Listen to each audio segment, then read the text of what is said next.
जो गौरैया हमारी चिड़िया होती हैं वो उसका अभी किस तरह स्तर पे है जो गायब हो रही हैं लगातार। एक और मुद्दा सामने आता है, पॉपुलेशन पोल्यूशन, ये इस पे क्या कहना है? आज हम ऐसे शख्सियत से आपको मिलवाएंगे जो कई सालों का एक्सपीरियंस लेके आज हमारे साथ जुड़े हैं, और ये भूवैज्ञानिक भी हैं डॉक्टर त्रिवेदी जी, और कई सालों का एक्सपीरियंस इनके पास है जो अर्थ भूवैज्ञानिक को लेके कि क्या लगता है आज के समय में प्रदूषण कौन से स्तर पर पहुंच गया और हमारे जीवन शैली में पर्यावरण में प्रदूषण किस तरह से कम किया जा सकता है। तो ये हमें जानने को मिलेगा माननीय डॉक्टर त्रिवेदी जी से। सर, इस पे क्या कहते हैं कि जब पटाखे दगते हैं, ये सब चीज़ें होते हैं, बहुत एसी चलती है, एसी की वजह से ओजोन परत पे काफ़ी फ़र्क पड़ता है। तो अगर ओजोन परत अभी जिस तरह की स्थिति है, अगर उससे ज़्यादा ख़राब हुई तो क्या हो सकता है, ये अगर एक इंसान पे कैसे प्रभाव पड़ेगा? देखिए, एसी और ये जितनी भी CFCs हैं, चाहे फ्रिज की हों चाहे एसी की हों, ये अंदर तो नहीं मतलब व्यक्ति विशेष को परेशान या नुकसान पहुंचाएंगी, ना पहुंचाती हैं, परंतु ये जो बाहर जो जब इसका जो गैसेस निकलती हैं एसी की और फ्रिज में, तो तब निकलती हैं जब इसकी जो जहाँ ये गैस भरी जाती है फ्रिज में, इसको तोड़ दिया जाए, इसको नष्ट कर दिया तो गैस लीक हो जाती, तो वो पर्यावरण को नुकसान करती है। As far as ozone layer की बात आप जो कह रहे हैं, ये CFCs जो है ओजोन लेयर को मतलब डिप्लीट करती हैं, नुकसान पहुंचाती हैं। लेकिन इस समय जो स्थिति है कि हमारी जो ओजोन लेयर है काफ़ी सुरक्षित है। एक समय में करीब 35 साल पहले ये ओजोन लेयर उसमें डैमेज हो गई थी, और डैमेज होने से क्या होता है कि जो सन रेज जो होती हैं, अल्ट्रावायलेट रेज, हाँ, तो बैगनी जो किरण है या अल्ट्रावायलेट रेज हैं, ये these are harmful for human beings, even for any living entity.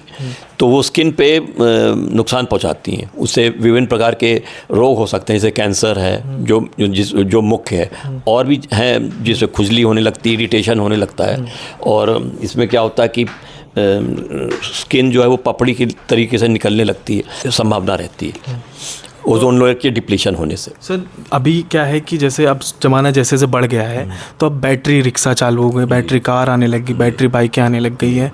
तो ये मैं भारत के सिविक सेंस पे बात करूंगा, अभी सिविक सेंस की बात करूंगा। अभी मान चलिए बैटरी की गाड़ियां सस्ती हैं, अब जिस दिन पेट्रोल की गाड़ियां सस्ती हो जाएंगी, उस दिन मुझे लगता है कि पेट्रोल गाड़ियां लेके बैटरी महंगी हो जाएंगी, तो बैटरी गाड़ी छोड़ देंगे। देखिए, ये हाँ, नहीं, हम पूरे भारत और पूरे दुनिया के बारे में बता रहा हूँ, वर्ल्ड के बारे में। देखिए, जो जितने भी फॉसिल फ्यूल्स हैं, ये कम तो नहीं होंगे, इनके दाम कम नहीं होंगे, बल्कि इसी रेंज में रहेंगे जो कि इस समय प्रेजेंट है। पहला पॉइंट ये है कि जितने भी फॉसिल फ्यूल्स हैं, इनके एक्सप्लोरेशन में बहुत टाइम और पैसा लगता है। ज़रूरी नहीं कि आपने एक जगह एक्सप्लोर किया तो वहाँ आपको पेट्रोल मिल जाएगा या फॉसिल फ्यूल मिल जाएगा।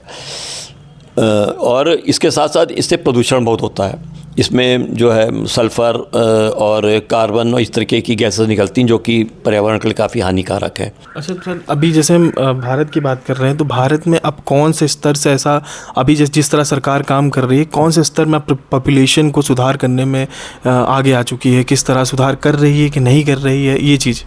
देखिए, पॉपुलेशन सुधार जो है ये एक भारत के लिए बहुत बड़ा मुद्दा है, और हम लोग क्योंकि डेमोक्रेटिक कंट्री हम लोगों की, तो डेमोक्रेटिक कंट्री में आप एक कोई कानून एकदम से नहीं थोप सकते हैं, तो इसलिए इसको अभी इतना सीरियसली नहीं लिया गया है हमारे भारत में, परंतु इसका काफ़ी कुछ लोगों को इसकी फ़ायदे नुकसान के बारे में जानकारी होने लगी है।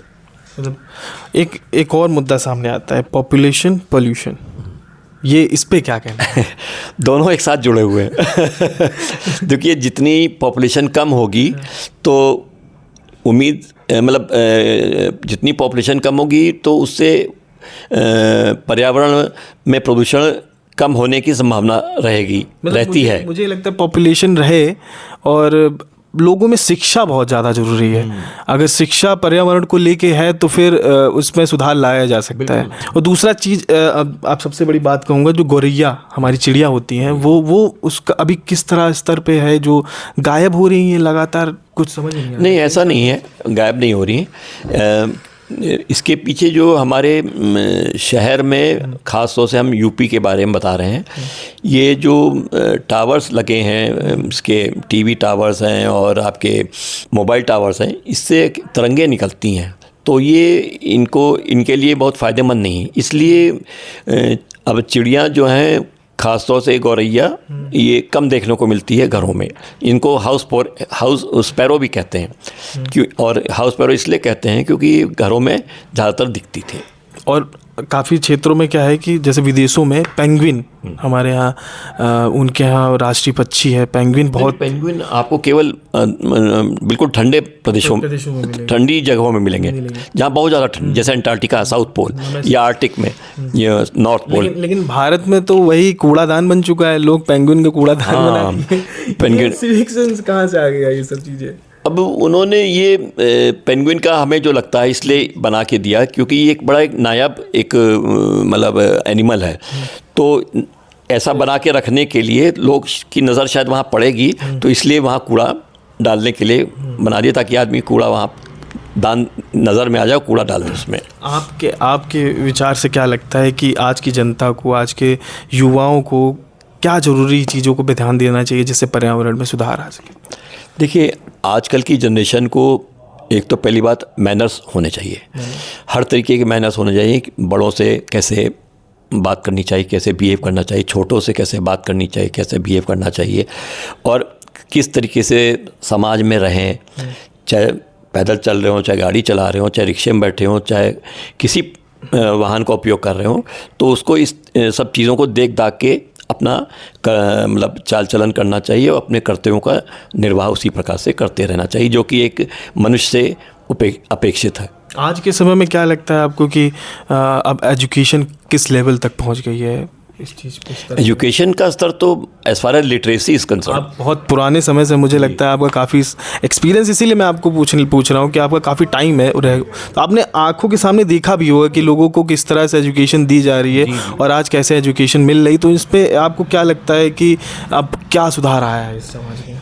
देखिए, सुधार तो as far as educational standard तो बढ़ गया है, लेकिन जैसे लिटरेसी परसेंटेज बढ़ गया यूपी में, ऑल ओवर इंडिया ऑल्सो, लेकिन पढ़ाई के साथ साथ सामाजिक ज्ञान भी होना चाहिए, सिविक सेंस भी होना चाहिए।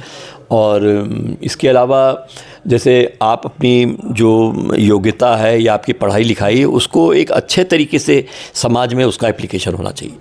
तो एक बच्चा जब बड़ा होता है, बड़े होने से पहले अपने माँ बाप, सबसे पहले गुरु क्या कौन होते हैं? उनके माँ बाप होते हैं। तो मुझे लगता है कि माँ बाप उनको अगर सही तरीके से बता रहे हैं पर्यावरण के बारे में, तो वहीं से उनका पर्यावरण का स्तर सुधारने का एक विचार दिमाग में आ ही जाता है। ये चीज़ है। देखिए, बिल्कुल आप सही कह रहे हैं कि जो फर्स्ट गुरु होते हैं आपके पेरेंट्स होते हैं, लेकिन क्या होता है कि अब आजकल पेरेंट्स भी थोड़े डिफरेंट टाइप के हो गए हैं तो जैसे पहले लोग थे कि थोड़े धार्मिक टाइप के थे या थोड़ा सा आध्यात्मिक बेंड ऑफ माइंड होता था, अब वो स्थिति नहीं है। अब जो पेरेंट्स हैं वो बड़े मटेरियलिस्टिक हो गए, तो उनको इस तरीके का ज्ञान ही नहीं है कि क्या शुद्ध क्या अशुद्ध, मिल रहा खा लो चुपचाप, चाहे कोई चीज़ हो। परेली जो नहीं जलाते हैं, हाँ परेली, पराली पे मैं सवाल पूछने वाला था। पंजाब में ये कितनी सारी पराली, उसका क्या हो सकता है कि निकाल सकते हैं, क्योंकि सब जला दे रहे हैं, उसमें कोई दिक्कत नहीं। तो हम पराली के लिए यहाँ पे एक बात हम ये ज़रूर कहेंगे कि अभी सरकार ने पराली का उपयोग करने के लिए बहुत सी योजनाएं बनाई हैं कि पराली को किस तरीके से उपयोग में लाया जा सके, और काफ़ी कुछ निकल भी आया है। और हम तो किसानों से यही निवेदन करना चाहेंगे कि पराली का जितना से जितना उपयोग किया जाए उतना ही अच्छा, और जितना उसको ना जलाएं उतना ही अच्छा रहेगा। और उसका उपयोग एक पॉजिटिव उपयोग करने से उनको उसमें एक व्यवस्था कर रखी, और उसमें उनको मॉनेटरी फ़ायदा भी होने की पूरी गुंजाइश है। जैसे बताया उन्होंने कि डॉक्टर जी के त्रिवेदी से द्वारा जानने को मिला कि पंजाब में बहुत सारे केसेस सामने आ रहे हैं जिसमें यूपी में भी, बरेली में भी, पंजाब में भी, लखनऊ में भी। तो हर जगह पे पराली जलाई जा रही है, केसेस सामने आते ही जा रहे हैं। तो सरकार ने इन सब चीज़ों के लिए व्यवस्था बना रखी है, आप उनको उपयोग करें, बना भी दी है, और इनका उपयोग करें और पैसा भी कमा सकते हैं, कर सकते हैं, उपयोग करें, पैसा भी कमा सकते हैं। तो इन सब चीज़ों का बहुत ही ज़्यादा ध्यान देना है, क्योंकि अगर इन सब चीज़ों पे ध्यान नहीं देंगे तो इस पे पर्यावरण का बहुत ज़्यादा प्रभाव पड़ता, असर पड़ता है। तो ऐसे ही न्यूज़ के लिए जुड़े रहे हमारे साथ संवाद लाइव। धन्यवाद।